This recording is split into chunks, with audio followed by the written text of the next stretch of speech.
မတူတကားပြောမောကျိုးကဘနာမကျွန်တော်တို့ဘုရားတရားသံဃာကျန်နာသုံးပါးဥဒိဋ္ဌာပြီးပွဲရပါမယ်ပွဲရတဲ့ခါမှာ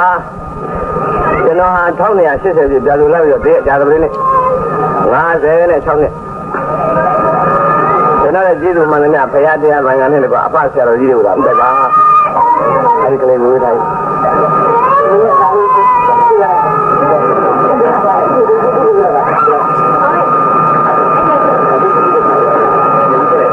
ဒီလက်ဆင့်ကိုင်းနော်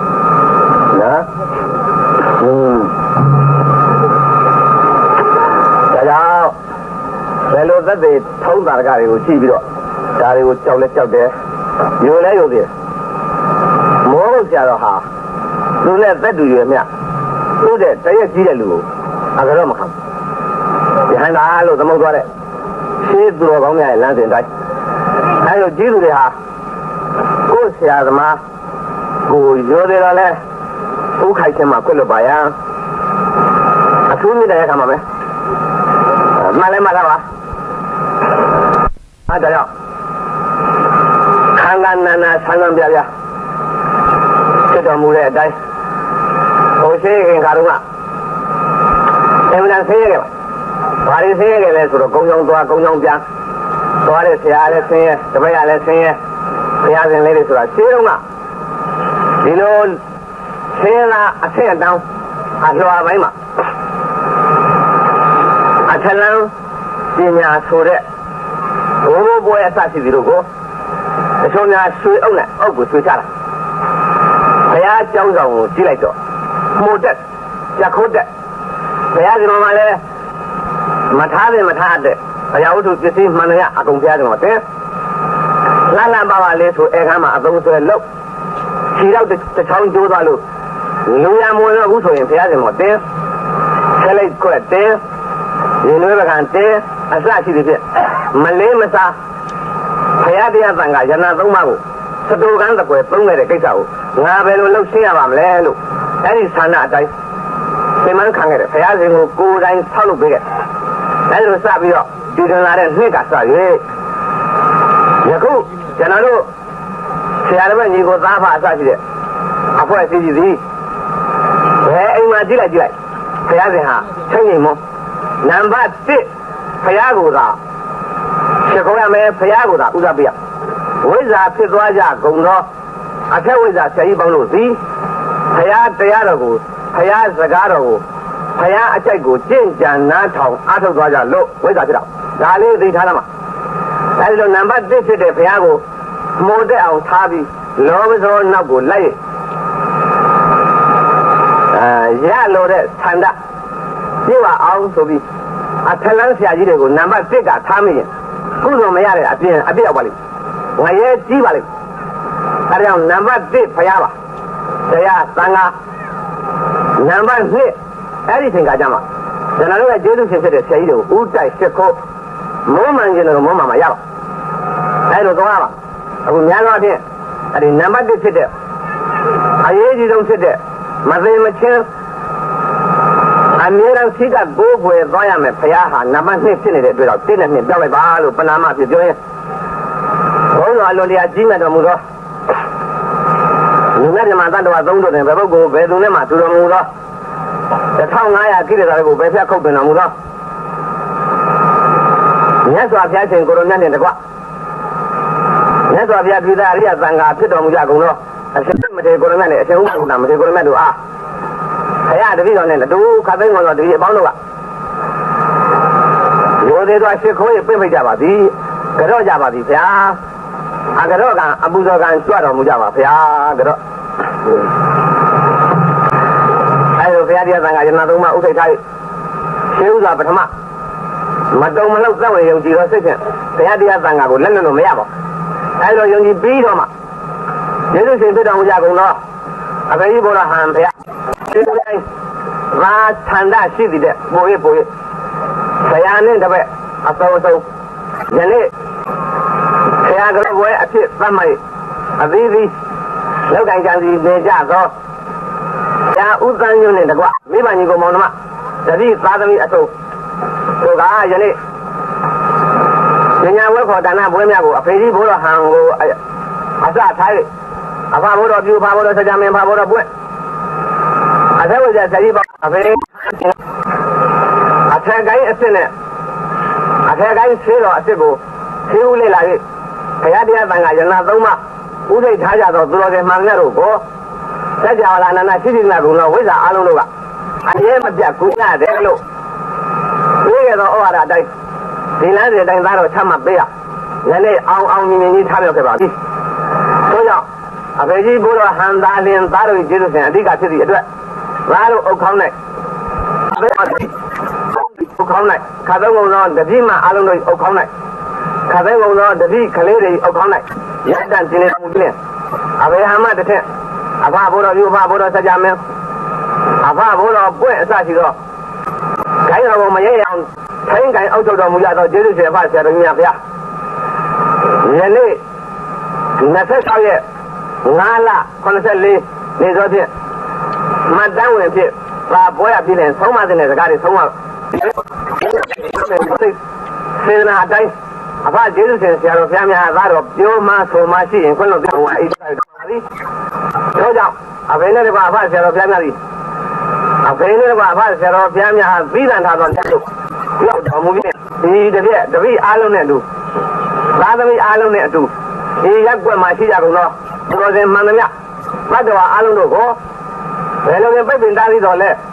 တောင်းသူမှန်သမျှတို့ကိုဂိုင်းမှာဒီမှန်သမျှတို့ကိုသာဝဝတရားစီအတိုင်းလိုက်လံစောင့်ရှောက်လေရှိသောအဖကျေးဇူးရှင်အဖေအဖဆရာတော်ကြီးများအားသားတော်နဲ့တကွယနေ့ဆရာဦးသန်းညွန့်နဲ့မိဘဆွေမမှာအစထား၍ဆရာဦးသန်းညွန့်အလုပ်လုပ်ချင်တဲ့နေရာမှာတပွေမတိတ်လိုက်လံစောင့်ရှောက်ရပါရမီဖြစ်နေကြသောသစ္စာရှိတတိကြီးငယ်ဟူသည်များတို့၏ဟောခေါင်း၌တည်တော်မူခြင်းနဲ့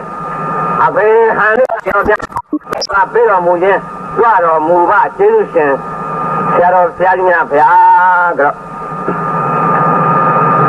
ဘုရားဒီမေနာသာသောတက္ကနေနာဝုံကောပစိမနာဝရုပကောဘူရောဥဒရာဒီရန်သတ္တရောတေမဟာရာဇလောကပါလေတော်ဒီနော်အဲဒီပါဠိကိုဘာလို့ပြန်လိုက်ရင်အလွန်တရားမြတ်မြတ်သောအချမ်းရန်ရှိခြင်းအလွန်တရားတကိုးကြီးခြင်းဓမ္မိုးအောက်မှာနှစ်ယောက်မရှိအောင်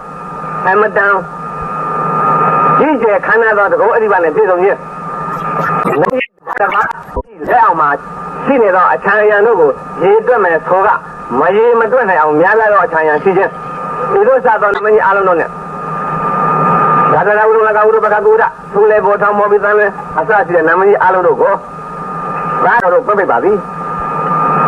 ဒါတရာဝုလကဝုပကကုဒသောနမကြီးအားလုံးတို့သည်လောကကိုစောင့်ရှောက်ကြပါ၏သူလေဘောထောင်းမောပိသံလေစကြောနမကြီးအားလုံးတို့သည်လက်ကြလာတစ်ခုလုံးသာသနာနဲ့ကဘာကိုအတင်းဆက်ကြပါ၏သောနမကြီးအားလုံးတို့သည်ဘယ်သူကမှနမကြီးတွေရှိတယ်ဟိုရဲ့မသိတော့လဲမတ္တဝါအားလုံးတို့အပေါ်၌တောင်းသူမှန်သမျှတို့ကိုအမြဲတမ်းကယ်တယ်လို့ရှိတော့မပင့်မဖိတ်မခေါ်တော့လဲလိုက်လံကယ်တယ်လို့ရှိတော့နမကြီးအားလုံးတို့အားယနေ့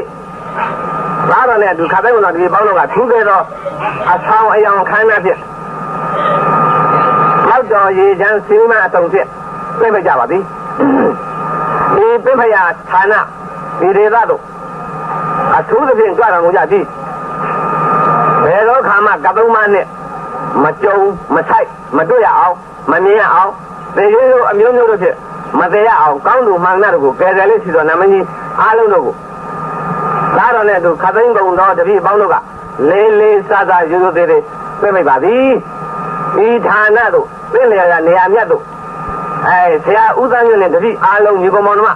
အစရှိသောဤဌာနစူပေါင်းတည်ထွင်လောက်ရပြင့်ဖရဤဌာနတို့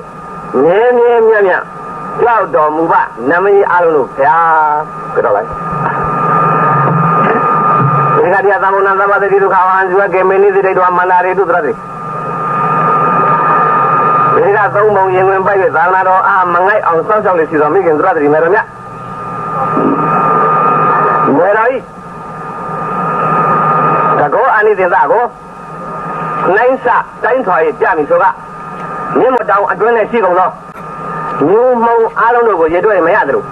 မေတော်ကြီးရုပ်အလှော်ပေါင်းတို့ဒီအလိုရှိတော့မရေမတွက်နိုင်အောင်ရုပ်ပုံအားလုံးတို့ကိုခွဲခြမ်းစိတ်ချ၍ကဲတဲ့နိုင်သောအစွမ်းရှိသောမိခင်မေတော်မြတ်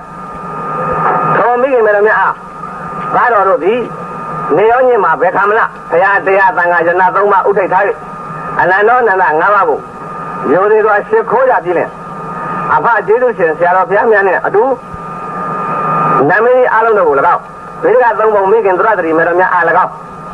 ဘောက်တော်ရကျန်စီမိပန်းတို့ဖြင့်အထူးတလဲပြိပိတ်ကြပါသည်အကယ်၍ဗေဒကသုံးပုံမိခင်မေတော်မြတ်အားမသိရတော်၎င်းသိရသားနဲ့မပင့်မဖိတ်မိခဲ့တော်၎င်းဘယ်တော့အခါမှမနှောက်နှေးပဲဘေးရန်တွေကြုံတိုင်းအမေမေတော်မြတ်သည်မျက်နှာမလိုက်ကောင်းသူကိုအမြဲလိုက်လံကယ်တယ်လို့ရှိသောမိခင်သရတ္တိမေတော်မြတ်အားဘာနဲ့အတူယနေ့ဆရာကြော့ပွဲဟုကျင်းပလိုက်သောဒီဒေသဤဌာနသင်္လေကနေရာမြတ်တို့အမေကိုယ်တိုင်ကြွရောက်ခြင်းနဲ့အမြဲမပြတ်စောင့်ရှောက်တော်မူပါမည်အကြောင်းဘာနဲ့အတူခတ်သိမ်းကုန်သောတပည့်အပေါင်းတို့ကဆရာဦးသားညွန့်နဲ့အတူခတ်သိမ်းကုန်သောတပည့်အားလုံးတို့ကညီညွတ်မှန်ကန်သိရင်းစေတနာဖြင့်သင်္ဖေယဤဌာနတို့ကြွရောက်ခြင်းလေဗိဓိအပေါင်းထောင်ပေါင်းများစွာတို့ကိုသိသွမ်းနိုင်သောမိခင်တို့သည်မေတော်များအားဘာနဲ့အတူတပါးလေးပြတ်ပိတ်ပါသည်မားကိုဗနာသလိုသားကိုမျက်နှာသလိုသစ္စာရှိတတိချင်းငယ်ဟူသည်များတို့အားဘာကဲ့သို့သားတဲ့ပါရမီရှိသူဆရာကြီးဆရာလေးစသောဆရာအပေါင်းတို့အား၎င်းသားတဲ့တကောကြီးနိုင်သွမ်းရှိသောဆရာအားလုံးတို့သည်သားတဲ့တကောကြီးကြ၏သားတဲ့ဖုံးကြီးကြ၏ဂိုင်းတော်ကိုသာလင်ဥတီစောင့်ရှောက်နိုင်ပါစေသာ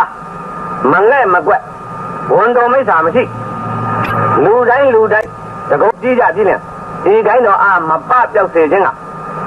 ယခုကဲ့သို့သားတော်ပြိပိယခြင်းဖြစ်ပါသည်အကယ်၍လူတိုင်းတကောမကြီးကြလို့ဆရာကြီးလောက်သူဆရာလိမ္မာဆရာရုပ်တို့ဤတန်ကြောက်အောက်ပိုင်းနဲ့ရှိရကုန်တော့တတိအားလုံးဆရာတို့သည်တကောမကြီးပဲဖြစ်ခဲ့သည်ရှိတော့တကောမကြီးပဲဖြစ်ခဲ့သည်ရှိတော့ဂိုင်းပစ္စည်းသွားခဲ့သည်ရှိတော့အလွန်တရာအကြောင်းမဲ့ဖွယ်ကောင်းတော့မိစ္ဆာအောက်လန်းတို့ရန်ရောက်ဘုရားသခင်ကိုရမြတ်ဤသာသနာတော်ညှိုးငယ်မှာသိုးပြီးအတွက်ညှိုးငယ်မှာသိုးတဲ့အတွက်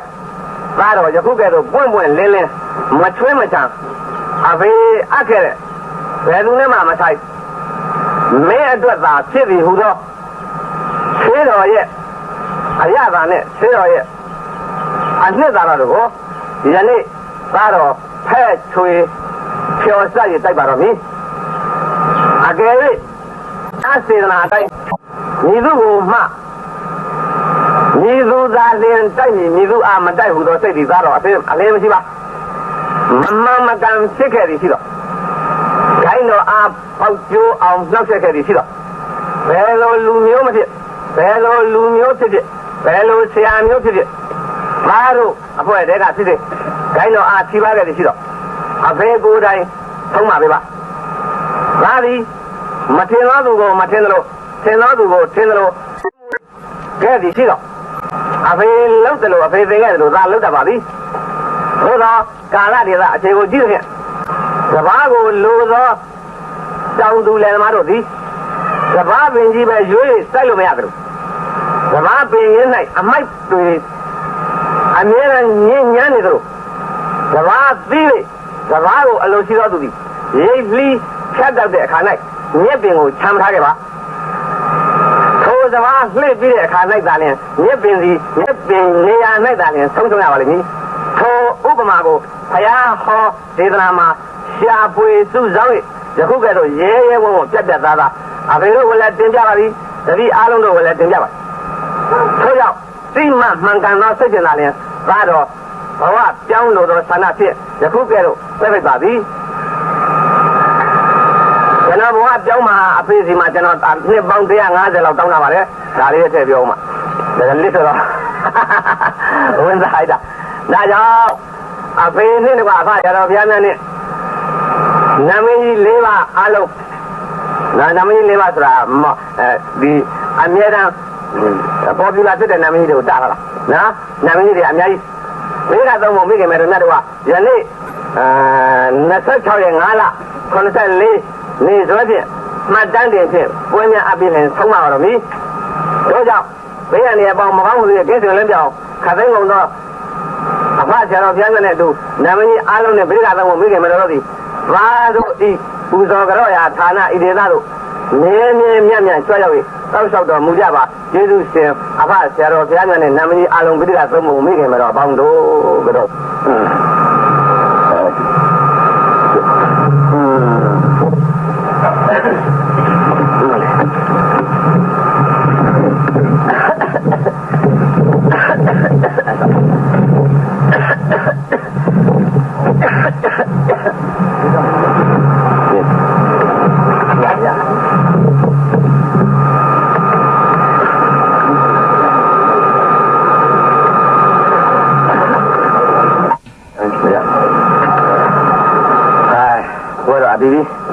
ဘာကြမ်းလေးလဲ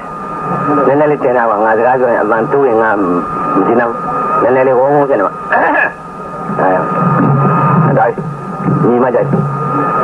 ကလည်းအော်ပြောတတ်အော်ပြောတတ်အော်ဆိုတတ်ဒုနေသိနေမှာဟုတ်ဘောသူကစကားပြောရင်လည်းစကားပြောရင်လည်းခင်းတယ်လိုက်ပြောကြပါဒီနေ့ပြောမယ့်စကားအဆမ်းမယ်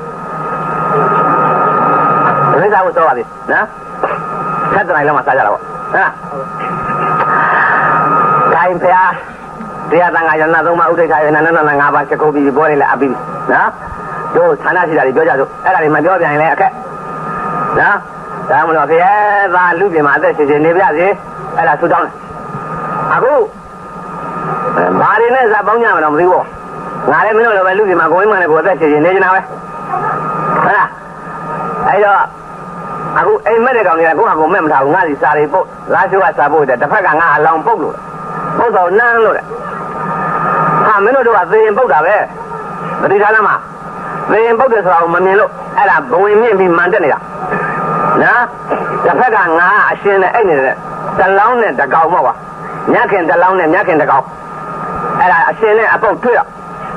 အဲ့ဒီရှင်နေတဲ့အကောင်ကအဲ့ရကနေထပြီးငြိမ်ငြိမ်မနေဘူးငါရထားပေါ်မှာသွားရင်မဆိုပြီးဆင်းသွားတယ်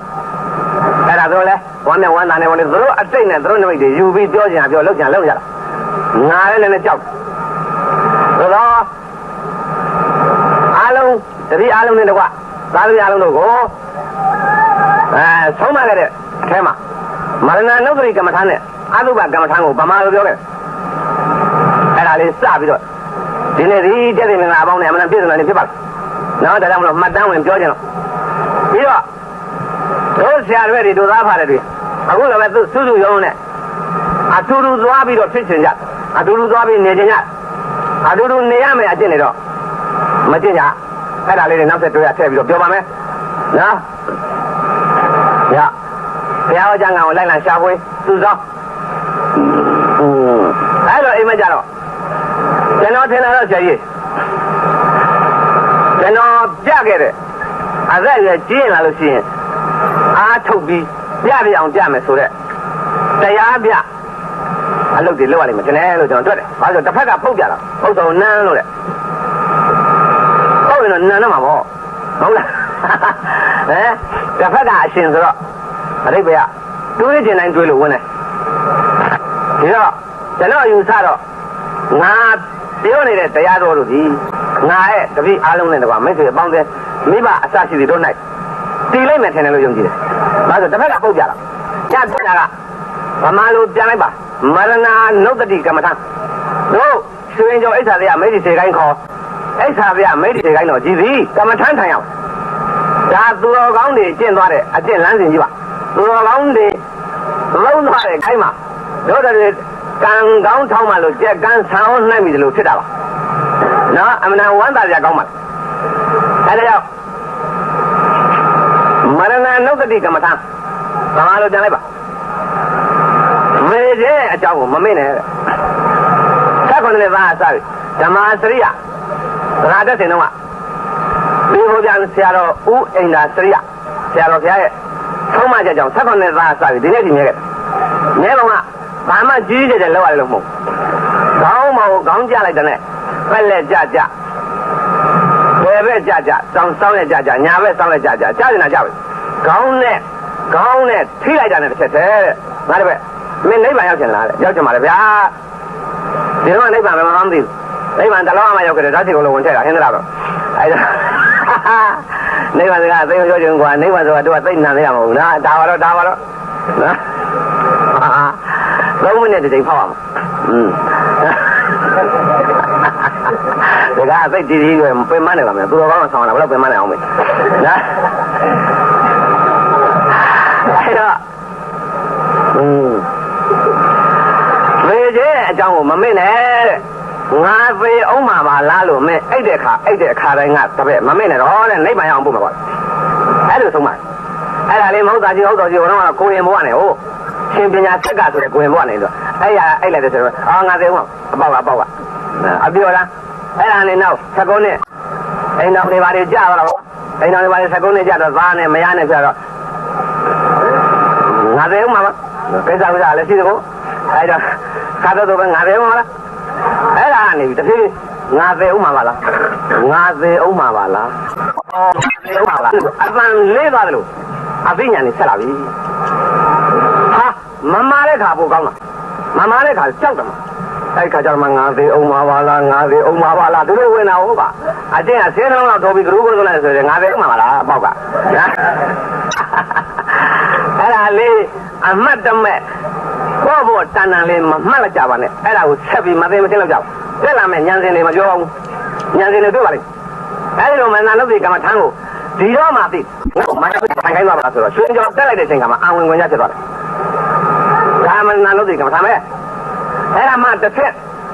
အိမ်တော်လေးပြောင်းရဒုက္ခတွေရောက်လာတဲ့ခါကျတော့အသက်အရွယ်အချင်းနဲ့40လောက်ဖြစ်လာတဲ့ခါကျတော့ဘာအခက်နေကြတယ်လို့ဆိုအိမ်သာဝင်လဲသတိရှိရမျက်နှာသိရင်လဲသတိရှိလိုက်မျက်နှာသိလို့ကြောင်တိုက်တော့မွေးလားမမွေးပါဘူး9 ရက်လောက်ချားကြည့်ပါလားရှင်းနိုင်ကြောနိုင်လို့တုံကြ9 ရက်လောက်ချားကြည့်ပါလားဒီဥသားတွေကအဖြစ်တွေပါဒီအပုတ်ကောင်နဲ့ဖြစ်ရင်နွန်းသွားတယ်အိတ်သွားတယ်နန်းသွားတယ်အဲ့ဒါတွေကိုအစင်သတိရှိတဲ့အတွက်ဝိဇာခါเจ้าမှကြီးလို့စိန်ပြီးဆင်လဲသတိဟဲ့လေရွယ်ဆင်လဲသတိဟဲ့အဲ့ဒီလိုစဉ်းစားပြီးသွားတဲ့အခါပေါင်းများတော့အလေးများတော့အကျင့်များတော့ပါရမီဆိုလို့ငါဖြစ်လာလဲဆိုတော့ငါခန္ဓာကိုယ်ကြီးသည်ဘာမှနှစ်သက်เสียမရှိပါလားအဲ့ဒီလိုမာရဏလောကီကမ္မထာနဲ့တွဲပြီးတော့2 မျိုးဖြစ်သွားကမ္မမတက်အောင်လေ့လာပါလောက်เสียရှိတာလဲလောက်ပါဂိုင်းများရှိတာလဲဂိုင်းပါလောက်ရှင်ကြည့်ရင်တော့ကြည့်ပါသတိလေးတော့ရှိနော်လောဘရဲ့ဒေါသရဲ့မောဟရဲ့ကြားလွတ်အောင်ယုံမယ်ဆိုတာတတိရှိမှလွတ်မှာမတတိမရှိရင်ဘယ်လုံးမှလုံးယုံလို့မရဘူးနော်တိုင်းဒါဖြင့်အတုပကမ္မထာကိုဗမာလိုပြန်လိုက်ပါရှင်းလိုက်ကိုနားမလဲ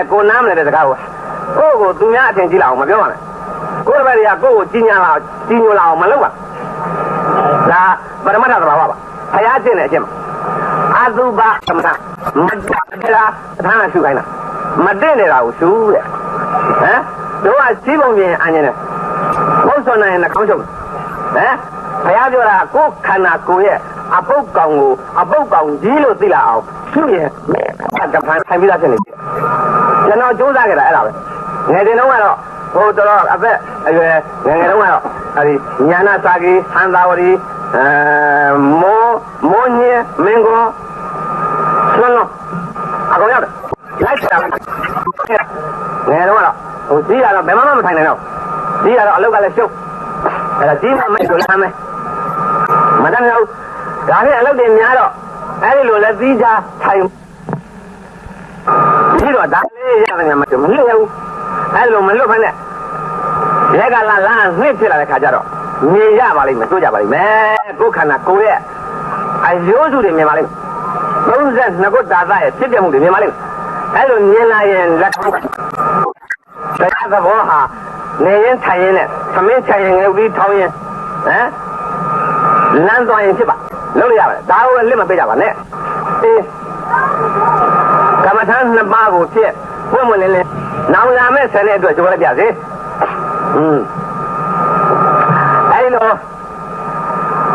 အခု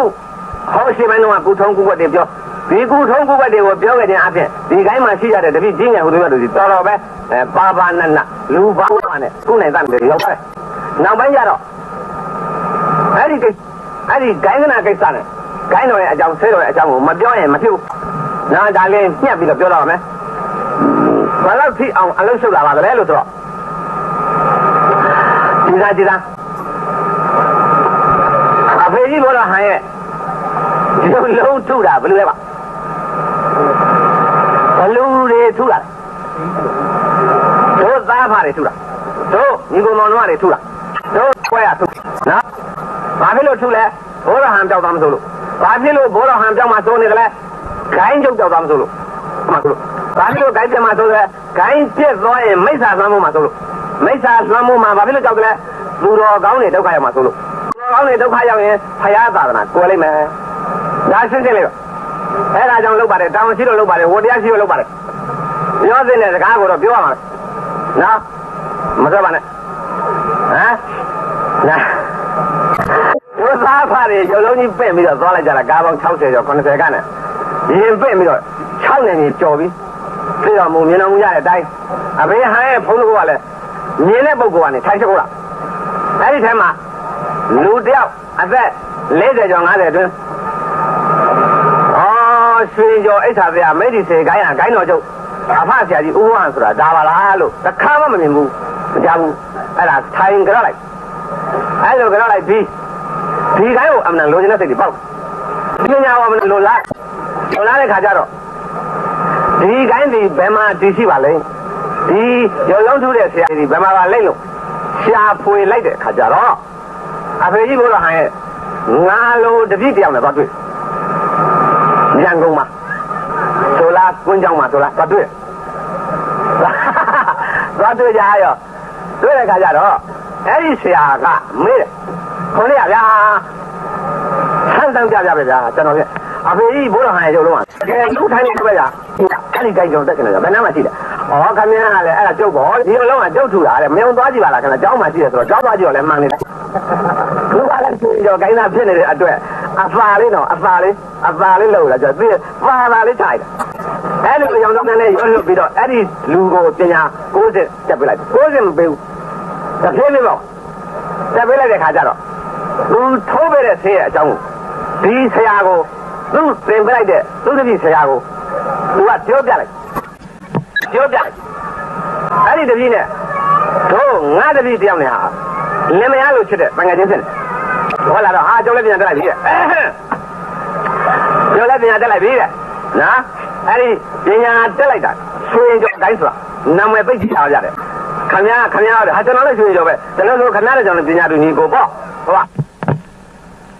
ဟာပဲဟုတ်မဟုတ်ပဲနေရမယ်ခင်ဗျာရုပ်လုံးသူလည်းရုပ်လုံးလိုက်ထူပါခင်ဗျားမပြီရုပ်လုံးထူတာကဒီမြောက်ကလာပါ950လေး0ဟာကဥညက်ခင်ဆိုတဲ့ကတော့အဲ့ဒီကောင်ထူတာငါအဲ့ဒါအကောင်းဆုံးငါဒေါသဆန္ဒလို့ပြောတာလားဒီစမ်းမအောင်ဒီဆိုရင်မင်းဒီလိုဆိုရင်မင်းမနေဟဲ့လားဆေးတော်အစ်စ်နဲ့မင်းကိုထိုးလိုက်ရင်ပြင်မင်းကောင်းတယ်အခဲဆေးတော်မှမကန်ဖြစ်ရင်မင်းတော့ဖတ်ရအောင်မယ်ငါဆရာကြီးကလည်းငါ့ကိုအဲ့တိုင်းပြောထားတယ်ဆိုတော့ဟာဆေးတော်ကြောင့်ငါပြောပြလိုက်တယ်ကွာလေသူပြောပြတဲ့ဆေးတော်ကမင်းတော်တော်ကောင်းလားတဲ့ဘာတွေပြောလိုက်တယ်တဲ့နတ်ပန်းနဲ့ဖယားပန်းနဲ့ပန်းမျိုးတဲ့ဆေးကပတ်ကြီးတဲ့ဒီဆေးကပတ်ကြီးကတောင်ယောဂထားတယ်ငါလည်းမသိဘူးဆေးကပတ်ကြီးအဖေအားရှိတော့လည်းမကြဘူးဆေးကပတ်ကြီးတဲ့နော်ဘိုးသင်္ကြန်ရမြည်တဲ့ဗျကောင်းကြသေးလားအဲ့ဒါကြောင့်ဒီနေ့မှတ်တမ်းဝင်ဒီစကားကိုသွင်းမယ်တပည့်အားလုံးတို့ကိုကြိုတင်သတိပေးတော့မယ်10နှစ်လာမဲ့10နှစ်ကိုကြိုလိုက်ပါငါရှိပြီတော့ငါပြောတာ10နှစ်ကိုသတိထားဟဲ့လားဘောတော့လည်းငါပြောရတယ်မလားလာမဲ့10နှစ်ဆိုတာနော်ဆိုင်နာကြပါလိမ့်ဖြစ်ကြလိမ့်မယ်နော်ဆိုင်နာကြပါလိမ့်ဖြစ်ကြလိမ့်မယ်နော်ဆိုင်နာကြပါလိမ့်ဖြစ်ကြလိမ့်မယ်နော်ဆိုင်နာကြပါလိမ့်ဖြစ်ကြလိမ့်မယ်နော်ဆိုင်နာကြပါလိမ့်ဖြစ်ကြလိမ့်မယ်နော်ဆိုင်နာကြပါလိမ့်ဖြစ်ကြလိမ့်မယ်နော်ဆိုင်နာကြပါလိမ့်ဖြစ်ကြလိမ့်မယ်နော်ဆိုင်နာကြပါလိမ့်ဖြစ်ကြလိမ့်မယ်နော်ဆိုင်နာကြပါလိမ့်ဖြစ်ကြလိမ့်မယ်နော်ဆိုင်နာကြပါလိမ့်ဖြစ်ကြလိမ့်မယ်